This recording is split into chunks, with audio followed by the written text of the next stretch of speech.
The American people aren't first with this guy. His donors are. There are any number of ways that people are getting money to Trump in exchange for stuff. One is the Trump businesses. This is money that, U.S. investors, foreign adversaries are potentially giving to the Trumps through these businesses and getting what? We don't know. Number two is the Trump coin. It's hundreds of millions, if not billions of dollars. Number three, his super PAC, which is called MAGA Inc. I mean, it sounds like a bad mob movie. And the folks who give, sometimes they disclose, sometimes they don't. There are hundreds of examples of potential corruption. Here are 8. Number one, Ripple Labs gave $5 million to Trump, and then a few weeks later, the SEC, the Securities and Exchange Commission, dropped its case against Ripple Labs. Another company, Payword, gives $1 million, and then a couple months later, the SEC drops their complaint against them. Number 3, Palantir, the CEO gives $2 million,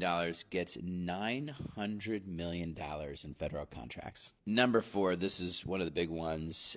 All of these big tech companies that are doing AI, they gave tens of millions of dollars, and then they got favorable regulation.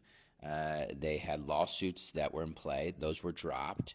And then they were allowed to sell chips to China. Number 5, one of the owners of TikTok gave $16 million to MAGA Inc., and Trump, of course, delayed the TikTok ban. By the way, on TikTok, I'm very glad that we get to keep using it and that it's going to be sold to a non-China-based company. Number 6, this one sucks. TurboTax gives Trump $1 million, and then the IRS gets rid of the thing that the IRS does that helps people do TurboTax for free. Number 7, this is maybe a little controversial, but a lot of people who give lots of money to these presidential candidates end up as an ambassador. I think that's very problematic. In this case, and this is just the super PAC, 11 different people gave $10 million combined. They are now ambassadors. Number 8, a mother gives $1 million, and then a few weeks later, her son is pardoned. He had been convicted of tax fraud. This man has pardoned over 1,500 people. It's insane, and